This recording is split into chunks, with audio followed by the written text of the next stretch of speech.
Muy buenas tardes, ¿cómo están todos ustedes? Nosotros como cada martes aquí nos encontramos de nuevo en Mirada Política para analizar toda la contingencia nacional y también internacional a veces que nos ha dejado la última semana.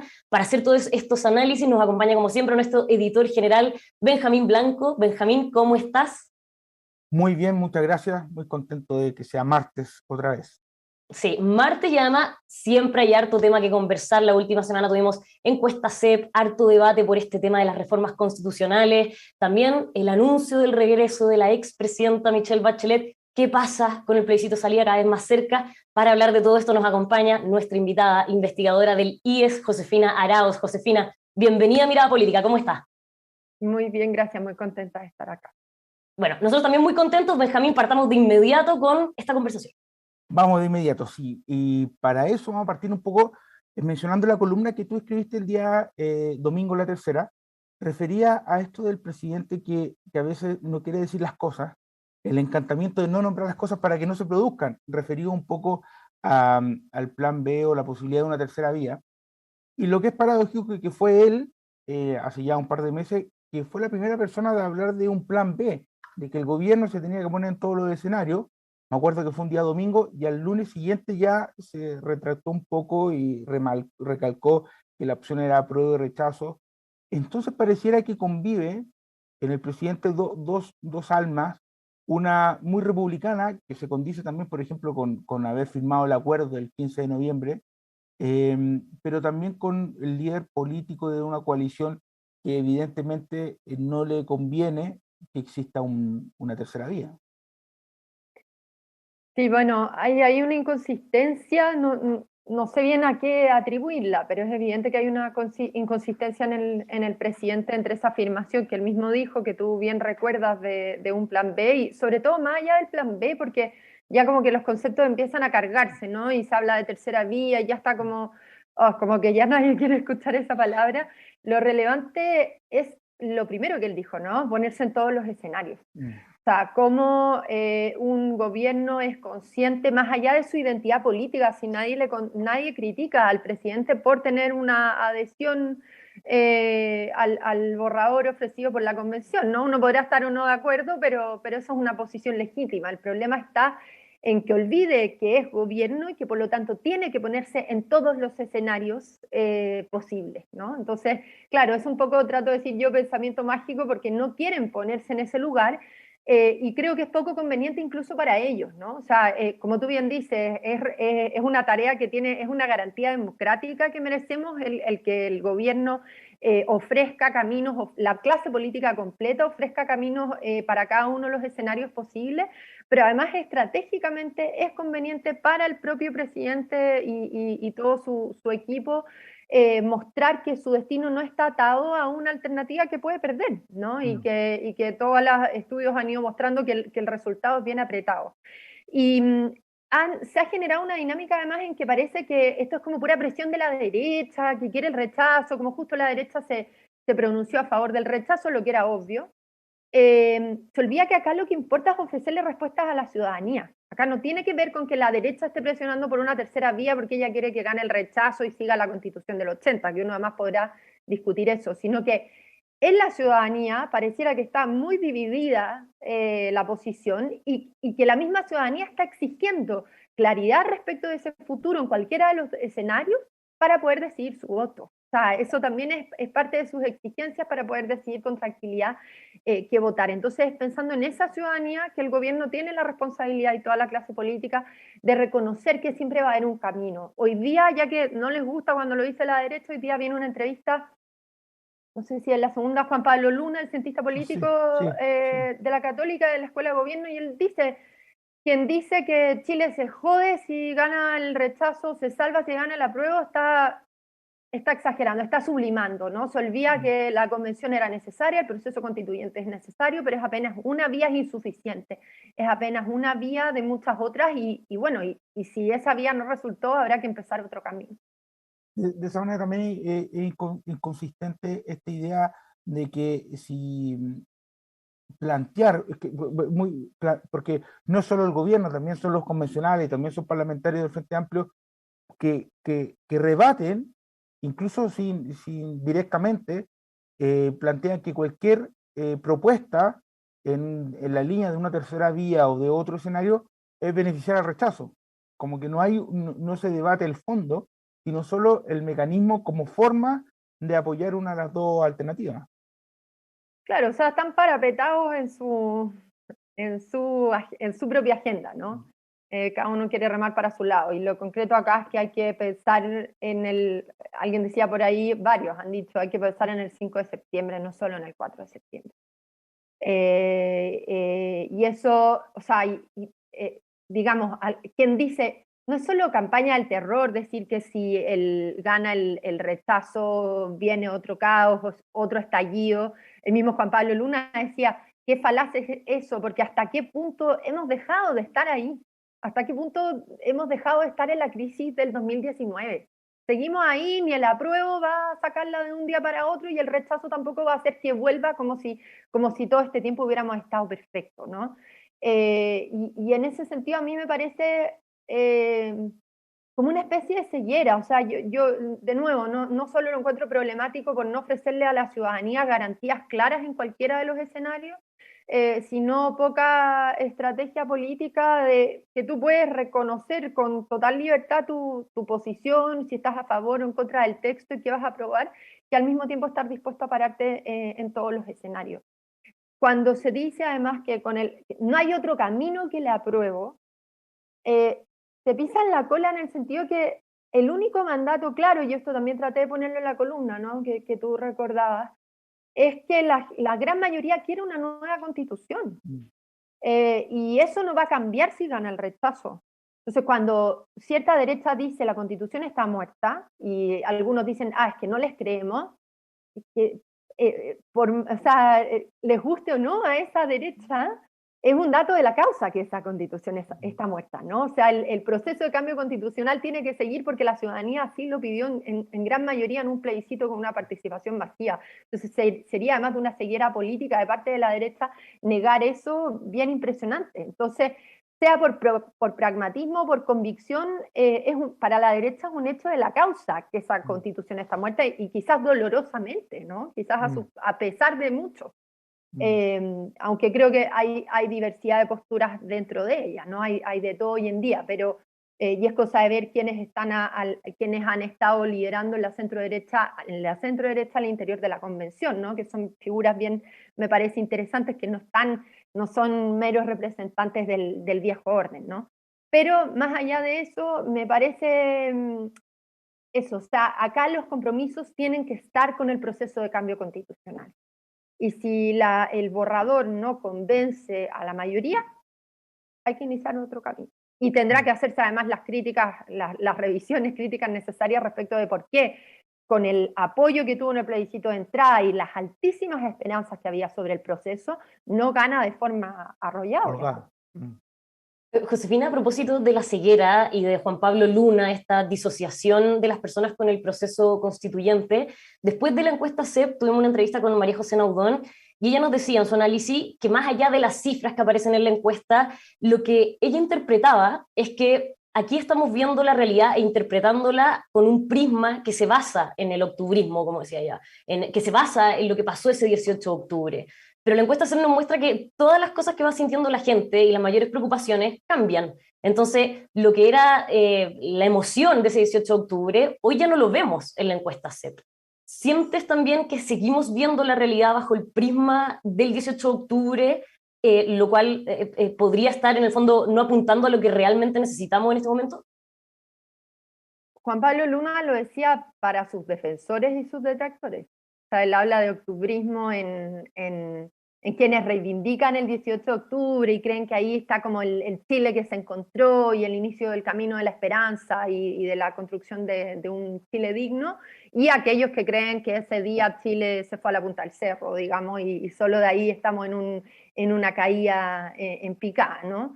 Hay un octubrismo en ambos lados, en el sentido de que solo sabemos leer como desde ahí el proceso. Pero respecto de lo que muestran las cifras de la SED, yo creo que es bien interesante verlas en el largo plazo, porque además en algún sentido se toma distancia del 18 de octubre y de todas esas semanas, pero también vuelven preocupaciones que siempre habían estado. O sea, no es ninguna novedad saber que para las personas es primera preocupación la seguridad.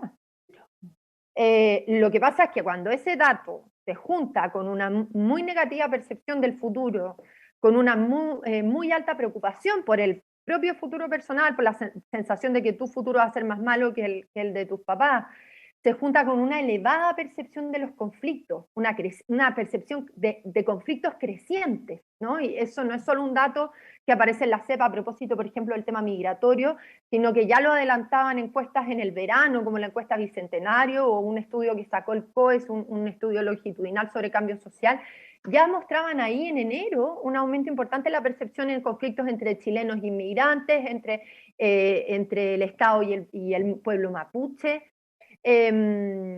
Entonces, claro, hay una especie de ceguera en que pareciera que estos convencionales que venían a representar verdaderamente al pueblo hubieran mantenido el mismo tipo de prejuicios de la clase política tradicional, ¿no? Como mirando una pequeña élite, a esa pequeña élite ultra movilizada, ¿cierto? Con demandas identitarias, de reivindicaciones propias, no sé, por ponerle un nombre, sociedades postmaterialistas, etcétera, cuando las grandes mayorías, como decía el propio Juan Pablo Luna, está preocupado porque se acaba el IFE, porque hay una inflación galopante y percepciones cada vez más altas de inseguridad, ¿cierto?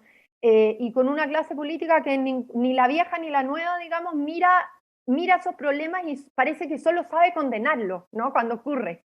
Y decir, nos preocupa mucho, esperamos que esto se acabe, y no logran tomar medidas y actuar sobre aquello que los afecta cotidianamente. Entonces, es muy inquietante porque la política está todo el tiempo como lejos de la experiencia vital de las personas. Y eso es muy terrible, o sea, es como que la convención no hubiera acercado, no hubiera permitido mayor acercamiento. Más allá de qué pase con el texto, pero como proceso parece simplemente haber entrado en la misma dinámica, y es cosa de ver la valoración, la aprobación ciudadana de esa instancia, o sea, está en la misma dinámica que el resto de las instituciones, digamos, ¿no? Entonces, claro, hubo un rápido alejamiento, de hecho yo diría que fue bien rápido, al menos el estudio del COES así lo mostraba, un alejamiento bien rápido no, de la ciudadanía o de las grandes mayorías, de la gente común, por decirlo de alguna manera, no de su reconocimiento o simpatía por un movimiento que ponía en evidencia un malestar muy real. O sea, la gente sigue creyendo que el malestar era real porque lo vive, lo experimenta, pero sí una distancia rápida respecto al tipo de dinámicas que generaron. De la suspensión, la idea de suspensión de las reglas mínimas, de respeto de las reglas mínimas de convivencia, dinámicas de polarización política, ¿cierto? Reivindicaciones que no necesariamente coinciden, se corresponden con las preocupaciones más inmediatas de las personas, en fin. Hay ahí una situación que creo que es bien difícil, que la convención tenía que venir un poco a ayudar y no sé hasta qué punto solo profundizó el tipo de problemas estructurales de nuestra clase política.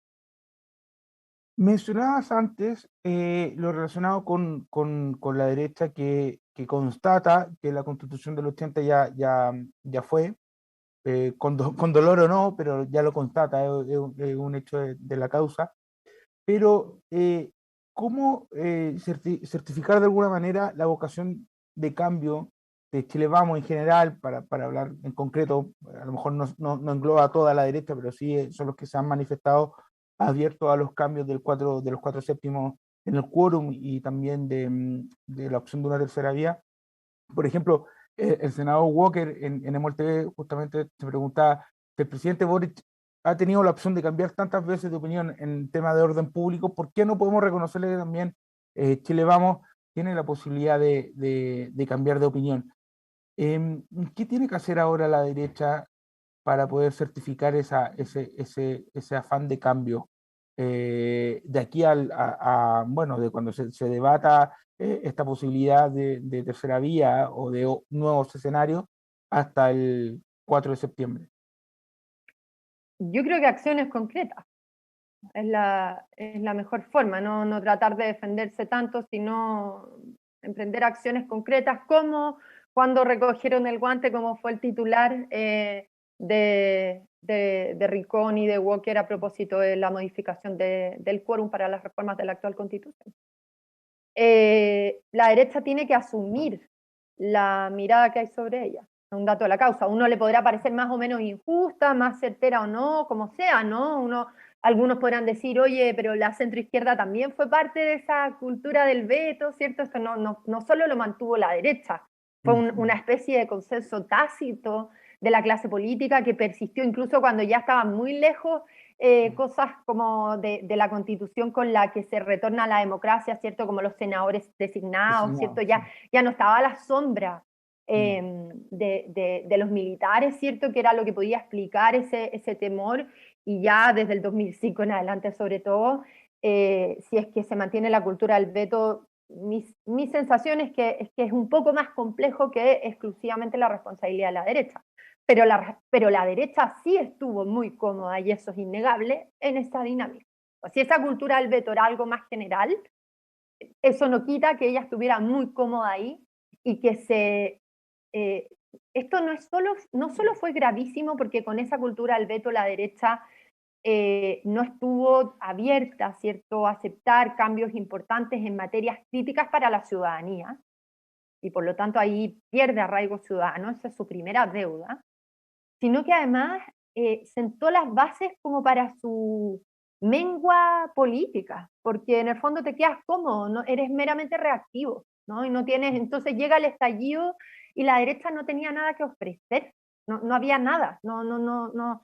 Yo diría que la derecha empieza como a rearticularse un poco en la convención y en la experiencia que tienen los grupos de la centro derecha dentro. Yo creo que esa ha sido una experiencia clave. Justamente eso también quería conectar y preguntar, porque no, más allá del escaso espacio que tuvieron para desenvolverse la convención los colectivos de centro derecha, porque no toda la derecha, y en esto también reafirmo que es muy escaso el espacio que le dieron, porque tampoco fueron muy considerados, pese a una cierta vocación que hubo de participar en el debate. La derecha aún no tiene un debate global para proyectar una sociedad que ellos quisieran. No hay ni en los institutos de formación, ni tampoco dentro de los partidos, que ha dado ese debate de qué buscan, ya más allá del Estado social, un Estado liberal, eh, lo que se quiera, pero ese debate aún está ausente. Sí, como te decía antes, o sea, como la derecha se queda cómoda en esa cultura del veto y desarrolla una práctica política fundamentalmente reactiva, eso te deja seco, digamos, es totalmente estéril, ¿no? Y cuando vienen las crisis, como la que vino en octubre del 2019, no tienes nada para ofrecerle, ¿no?, a la gente, a las personas, para responder a ese escenario, ¿no? Y de hecho, el presidente Piñera solo supo tener una posición reactiva y ultra defensiva, ¿no? Que explica en parte cuánto se agravó, se agudizó la crisis en ese momento, más allá de si tenía miles de otras variables influyendo. Yo creo que eso, a ver, para responder a las dos preguntas, la primera era ¿qué tiene que hacer la derecha para ganar credibilidad? Yo creo que es mantener de partida el papel que ha cumplido dentro de la convención ciertos grupos al menos, ¿cierto?, de participación hasta el final, colaboración hasta el final, tratar de influir en cada una de las instancias, dar testimonio de su experiencia de haber sido vetados ellos ahora, que eso yo creo que también ha sido una experiencia de aprendizaje dolorosa, pero de aprendizaje, vivir de vuelta la cultura del veto. Malo para Chile, pero quizás formativo para ellos.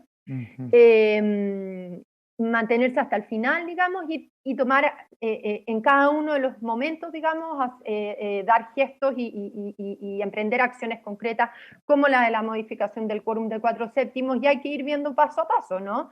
Como también, y con eso respondo a lo segundo que me ibas preguntando, empezar a mostrar, y esto yo creo que es tarea de la política, por más que no es por lavarme las manos, ¿no?, pero por más que que las instancias de formación o de reflexión intelectual, los centros de estudio, lo que sea, puedan hacer mejor o hacer más ese ejercicio. La política es la política, tiene una autonomía y es irreemplazable, o sea, nosotros no podemos simplemente traspasarles algo que son ellos los que tienen que hacer ese ejercicio, ¿no? Y yo creo que todo este periodo, digamos, ya sin una campaña presidencial encima, que además vuelve todo muy instrumental, y ojalá recogiendo la propia experiencia y las propuestas de los convencionales al interior de la propia convención, ir desarrollando un diseño institucional propio, donde la derecha sea capaz de decir hacia afuera, oye, las propuestas de cambio y reformas no son patrimonio de la izquierda. Ese es el principal déficit de nuestra derecha. No solo su falta de credibilidad, legitimidad por haberse acomodado en esta cultura del veto, sino que pareciera que ella no es capaz de apropiarse de las demandas de cambio profundo que tienen las personas, ¿no? Cuando Gabriel Boric, para la segunda vuelta, porque ese fue un cambio sustantivo, al menos en su retórica, capta que tiene que juntar la demanda de cambio con la demanda de orden, porque si no, no había cómo explicar el triunfo de Kast, puede hacer el vuelco. Yo creo que sin ese vuelco no era capaz de ganar la segunda vuelta. Yo creo que esa es la clave de lo que hace Gabriel Boric, esa es la clave en el relato que él logra comunicar con tanto éxito. Y en ese dilema, en no lograr consistencia durante su gobierno, en que logra unir esas dos cosas, es lo que lo tiene en las dificultades que está enfrentando hoy día. Bueno, la derecha ha tenido ese problema, si la izquierda lo ha tenido respecto del orden, la derecha lo ha tenido respecto de la demanda de cambio, que es tan fuerte como la demanda de seguridad en las personas. Y creo que es sano para Chile que todo el espectro político sea capaz de apropiarse desde sus convicciones, ciertos principios fundamentales, en fin, desde su identidad, ofrecer respuesta a esas demandas, pero no tomar la que te conviene para tu gente, ¿no? Eso la gente lo percibe y sale. Josefina, pensando ahora en la izquierda, ¿crees que ahora que gobierna esta izquierda que emergió el 2011, que además despreció los famosos 30 años, ha tenido que reconciliarse con esa parte de la historia? Por ejemplo, festejando el regreso de la expresidenta Michelle Bachelet. Sí, bueno, imposible, o sea, hoy día varios se los han estado recordando en redes sociales, ¿cierto? Esa es una debilidad además que tienen varios representantes de este gobierno, que tienen tweets para todo, que refutan en el pasado las cosas que hoy día dicen, ¿no?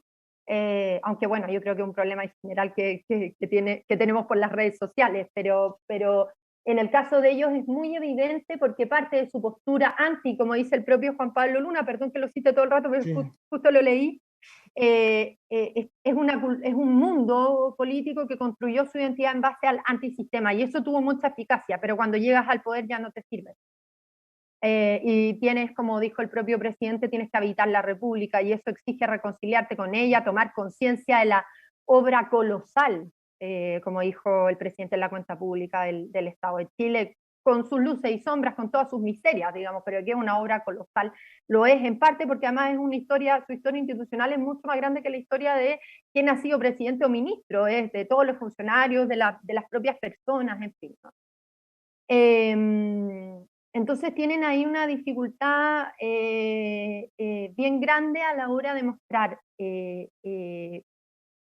Yo creo que todos los políticos tienen problemas hoy día para mostrar consistencia, un problema general de la política, pero en el caso de este nuevo gobierno es un problema muy singular, porque parte de su identidad se construía en una oposición muy crítica con la autoridad que horadaba o debilitaba las bases de los cargos que ellos mismos tienen que ocupar hoy día. Se los deja siempre en unas posiciones muy ambivalentes, ¿no? Hoy día muchos les recordaban cómo tuvieron las actitudes más hostiles con la presidenta Bachelet, ¿cierto? Que de pura crítica sin colaboración, en fin, recordaron no solo tweets, sino las decisiones que tomaron a la hora de definir cómo se comportaban en el Congreso, ¿no? Que fue un espacio bien hostil para ese gobierno, ¿no? Que bueno, ha sido un patrón de todos nuestros últimos gobiernos, ¿cierto? La imposibilidad de tener mayoría en el Congreso para echar a andar la iniciativa que sea. Yo creo que no es un problema, y el presidente Boric creo que tiene una virtud en ese sentido, aprender, pedir perdón y aprender. Yo creo que es bueno decir, antes fui cómodo, estaba en una posición cómoda, era demasiado crítico, no había tomado conciencia.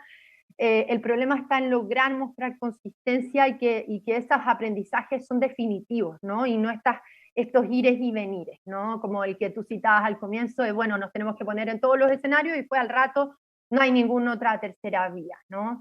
O, no sé, hay miles de ejemplos, ¿no? Como respecto de todo el conflicto en la Araucanía, ¿no? Siempre hay posiciones tan ambivalentes de que condenan la violencia, pero llega el momento y proponen un sistema acotado, y entonces pareciera que no están tan convencidos de que la magnitud del problema de lo que ocurre ahí exige una acción de fuerza contundente, con todos los recursos, en fin, ¿no? Yo creo que ahí hay un problema de consistencia que le impide al gobierno hacerse cargo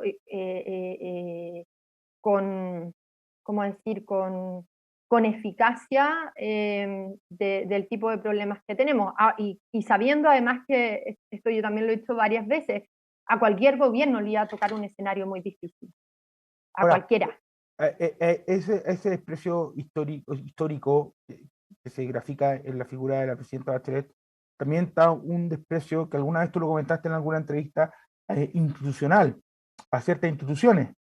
Y el ejemplo más gráfico de eso es Carabineros, que durante mucho tiempo fue una institución muy criticada.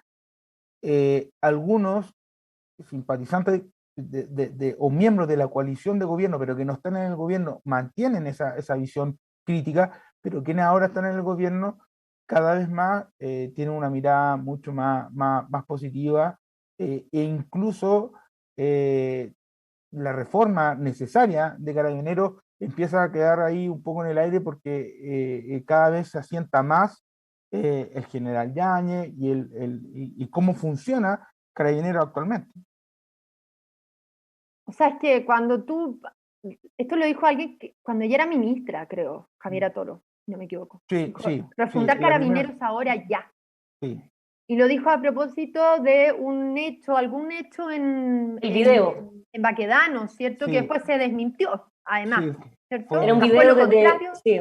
eso, fue lo contrario a lo que suponían Exacto. autoridades de gobierno que no esperaron la investigación que probara lo que había ocurrido, llamó a refundar Carabineros ahora ya. Eso te habla, más allá me da lo mismo la ministra, ¿no? Pero te habla del tipo de problemas, de la falta de conciencia del cargo, ¿no? De sus funciones. O sea, refundar ahora ya es algo que tú podés decir fácilmente cuando estás mirando desde afuera, pero cuando llegas a un gobierno te das cuenta que las cosas nunca son tan sencillas, que cualquier reforma profunda tiene que partir desde lo que hay, no solo porque eso es lo que la hace realista, sino porque si no, no tienes el apoyo de quienes están ahí dentro, ¿no? Esto no es, cuando uno dice refundar Carabineros ahora ya, es porque además están como optando por la ciudadanía versus Carabineros, y el Estado no puede prescindir del uso de la fuerza pública. O sea, a ellos es a quien más, en primer lugar, deben importarles tener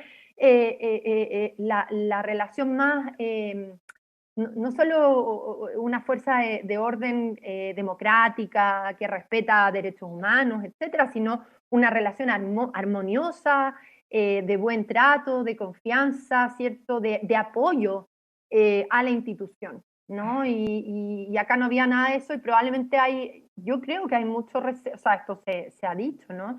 Hay mucho recelo al interior de la institución, ¿no? Que empiezan a experimentar de a poco el abandono de la autoridad civil, que no está dispuesta a asumir junto con ellos los costos de sus acciones, justificadas o no, ¿no? Con todo lo problemáticas que pueden ser, pero que no están dispuestos a asumir los costos de esas acciones, y por lo tanto los abandonan. Recelo de la ciudadanía, ¿cierto? Vigilancia de la opinión pública. Y todo eso lo expresó dramáticamente en el discurso del padre del carabinero que fue asesinado. ¿Cierto? Fue muy evidente esa sensación de rabia, decía él, ¿no? Yo no solo tengo pena, tengo rabia por la sensación de ser una institución abandonada, ¿no? Y esto no quiere decir que esté muy mal, que sea muy preocupante que las fuerzas de orden pasen a llevar, abusen de su fuerza, ¿cierto? Violen los derechos humanos. Todo eso es un problema gravísimo, ¿no? Pero ¿cómo juntas eso con asumir desde tu rol en el Estado que tú eres responsable también de esa institución, ¿no? Y cómo ayudas a cuidarla y a reconstruirla. Yo me gustaría más la palabra reconstruir que refundar, ¿no? Porque reconstruir involucra también a esa propia institución, una preocupación por la propia institución, ¿no? Por personas que igual están dispuestas a salir a dar su vida, prácticamente por defender a otros, ¿no?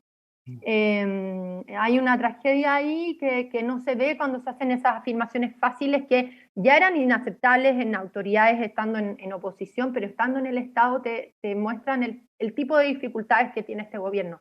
Que ahora, quien fuera el que estuviera el gobierno estaríamos analizando críticamente sus acciones. Estos son los problemas de este gobierno. El pasado sabemos que tenía muchos otros, ¿no? No quiero, es como para aclarar que uno no está idealizando a nadie, pero obviamente este es el tipo de problemas que tiene este nuevo gobierno y que se vuelven particularmente críticos porque este gobierno tenía especial problema y distancia e incomodidad con el tema de orden y, como es la vida, les tocó asumir el poder en un momento que, como nunca, esa demanda de orden está muy arriba y la amenaza de ese orden está también muy agudizada. Claro, y de la mano también vemos cómo la SEP nos mostraba que la aprobación al actor de Carabinero llegó a niveles pre-estallido social. Eso ya venía también midiéndose desde antes. Es impresionante. Entonces, claro, eso te habla de cómo hay variaciones muy... Bueno, vuelve a confirmar eso que hemos dicho harto, ¿no? Que las percepciones de las personas son bien cambiantes, que nadie puede dar como por asegurado un cambio de ciclo cuyas características podemos asegurar, ¿cierto? Como confirmar como definitivas. Todo sigue siendo bien incierto. Pero claro, que Carabineros recupere su aprobación preestallido, algo te dice del tipo de dificultades que enfrentamos, del tipo de preocupaciones que tienen hoy día las personas y de las cegueras de aquellos que han estado liderando los procesos en el último tiempo. Josefina, recién yo te preguntaba esto de la izquierda y el festejo del regreso de la expresidenta Michelle Bachelet, pero fijándonos solamente en eso, en el regreso de la exmandataria, y también pensando en ese 37% de la SEP, yo quedé pegada con la SEP, con los números, de verdad, encontré que estaba muy interesante, ese 37% de personas que dice que todavía no sabe que va a votar para el plebiscito. ¿Qué segmento de la población podría mover Michelle Bachelet? Es difícil saberlo, probablemente muchos apuestan que mueva el segmento que se movió para la segunda vuelta, parte de ese segmento, ¿no? Algunos hablan de que son mujeres sobre eso iba a decir 55 también. años. Michelle Bachelet además representa, ella no es solo como una figura de partido que representa la historia larga de la centroizquierda, ¿cierto? La concertación, los 30 años, sino también ella tiene un carisma particular y genera hay una valoración de su persona, ¿cierto? Que es muy fuerte y que claro, puede probablemente movilizar a grupos como mujeres, de cierta generación más madura, en fin, ¿no? Yo creo que es tan incierto, o sea, yo ahí estoy con Pepe Out, creo que lo decía también, ¿no? Este es un plebiscito con voto obligatorio, donde se va a mover gente que no se ha movido en las últimas elecciones probablemente, y que puede darnos infinitas sorpresas, sobre todo porque como, digamos, el patrón en el comportamiento electoral empezó a cambiar también cuando se instaló el voto voluntario, ¿no? Entonces, no sabemos qué tipo de sorpresas pueden haber para este plebiscito. Yo creo que Bachelet no es una figura indiferente, ahora creo que llega en una posición muy distinta de la que tuvo en otros momentos. Hay que ver cuánto le golpea a Michelle Bachelet la forma en que termina su cargo en Naciones Unidas, ¿cierto? Hay cuestionamientos bien importantes a nivel internacional respecto de su visita a China y el tipo de omisiones, digamos, que podrían haber habido al menos omisiones en su visita. Entonces, no sé qué tanto de eso puede repercutir acá, digamos, pero no es el retorno como el cuando retorna a decir que volvía a hacer campaña para su segundo gobierno, ¿cierto? Creo que es un escenario distinto. Mi sensación, yo creo que puede mover, yo creo que todo puede sumar, es una figura de mucho arraigo, pero mi sensación es que no es en función de eso que las personas deciden su voto. O sea, las grandes mayorías hoy día, eso lo ha dicho Juan Pablo Luna también, son grupos desmovilizados, personas que están preocupadas hoy día fundamentalmente por la inflación, por el IFE, con toda la legitimidad que eso tiene, ¿no? Sin desvalorar ninguna de esas inquietudes ni ninguna de esas preocupaciones que tienen esas personas. Y que probablemente yo creo que va a ser muy definitorio para las personas, que por eso creo que es tan importante para todos hablar de terceras vías o caminos en cualquiera de los escenarios, por el tipo de proceso que hubo y el tipo de borrador que se ofreció con los problemas que se le han reconocido. Eso explica la cantidad de indecisos también que hay, ¿no? Hay mucha gente que no está contenta con lo que hay, pero además parece que no la convence el texto, tiene muchas dudas de lo que va a implicar. Entonces creo que en la medida que haya claridad, no solo de qué implica este texto, sino de cómo la clase política va a ofrecer vías en cada uno de los escenarios, creo que eso puede mover harto la balanza, ¿no? Para quien vea que hay más certidumbre en el apruebo o en el rechazo, ¿no? O sea, quienes me ofrecen más garantía de certidumbre, de tranquilidad, donde me ofrecen esas garantías en el apruebo o en el rechazo, creo que es por donde se va a inclinar el voto. Esa es mi sensación más que lo que pueda mover un liderazgo. Ahora, es tan apretado todo que puede ser, digamos, pero no. Un ejemplo de cómo ocurre eso es también esta tesis que se ha planteado de cómo los convencionales van a desaparecer de la escena pública ahora que termine la convención, porque ellos de alguna manera afectan a la prueba. Tanto así llega la distancia que tiene el votante con las autoridades o los poderes o la élite política. Un debate que con Patricia hemos tenido largamente y con muchos entrevistados se vincula al tema de los símbolos. Por un lado, la izquierda ha enarbolado los temas identitarios, y la derecha ha entrado a esa cancha previamente ya rayada por la izquierda a disputarle esos temas, y muchos expertos señalan que no debería, y que debería la derecha plantear sus propios temas de debate. Pero por otro lado, tenemos que una izquierda que ha marcado una distancia con algunos símbolos patrióticos, tradicionales, históricos, que en definitiva sí le hacen sentido a la gente. ¿Tú cómo observas ese debate simbólico que en la convención se dio, pero que no es necesariamente patrimonio de Chile? En varias partes del mundo se está dando este tema, este debate entre lo simbólico tradicional y lo identitario. Alfredo Yoñat en una actividad hace unas semanas acá en el IES lo decía de este modo, decía el particularismo versus el universalismo, ¿no? Y dice la izquierda, la nueva izquierda sobre todo, se ha rendido al particularismo que es propio de la agenda identitaria porque moviliza más en sociedades fragmentadas, ¿no? Según tu causa puntual, según tu identidad particular, adhieres a algún tipo de agenda, de algún tipo de movimiento, sea medioambiental, de género, etnia, lo que sea, ¿no? El tema que sea, ¿no? Y te vas articulando y van articulándose entre sí, ¿no? Y el problema, dice Yoñat, es que eso abandona la universalidad, que es donde se siguen identificando además las grandes mayorías, ¿no? Y él dice, la derecha tiene a su favor una que siempre es muy movilizadora, que es la patria, y Yoñat en el fondo se lamenta que la izquierda haya abandonado la patria, o sea, que le haya entregado la patria a la derecha, digamos, la nación a la derecha, y la clase. En el fondo, como la agenda identitaria, el problema del reconocimiento le quita importancia al problema de la redistribución, y que en América Latina ese sigue siendo el determinante más importante, ¿no? La diferencia entre ricos y pobres.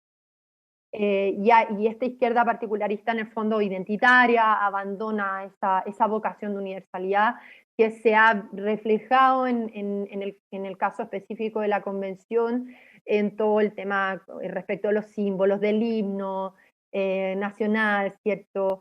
Y yo creo que también todo el tema plurinacional. O sea, yo creo que ahí había una tensión, más allá de un debate tan cargado, cuesta mucho conversar sobre este tema, ¿cierto? Pero esto lo dijo el propio Noam Titelman: si la convención no logra mostrar que la plurinacionalidad no se opone a la idea de una nación donde cabemos todos, va a fracasar. O sea, tiene que, porque va a chocar con el sentido común. Eso también lo dijo Pepe Out. En plurinacionalidad, la convención no solo chocó con la derecha, sino que chocó con el sentido común, ¿no? Más allá de lo que haya estado pensando con su propuesta en concreto, pero en términos de símbolo, a la gente le hizo ruido este principio, ¿cierto? Y no le hizo solo ruido porque sean racistas, antimapuche, que seguro hay mucho de eso, ¿no? Puede ser, como en todo, así como en el rechazo a los migrantes puede haber xenofobia, sin duda, ¿no? Pero no nos podemos agotar en esa explicación, ¿no? Que es lo que hicieron muchos convencionales. Yo me acuerdo de Patricia Politzer, en fin, decían o la gente es ignorante o la gente es racista, ¿no? Pero no les cabía en la cabeza que algo pudiera estar, algo digno de ser considerado, pudiera explicar que a las personas les hiciera ruido la idea de un país plurinacional, con las implicancias que tiene esa plurinacionalidad respecto de la justicia, respecto de decisiones a nivel de organización local, ¿cierto? Y de cosas que puedan ocurrir a nivel local.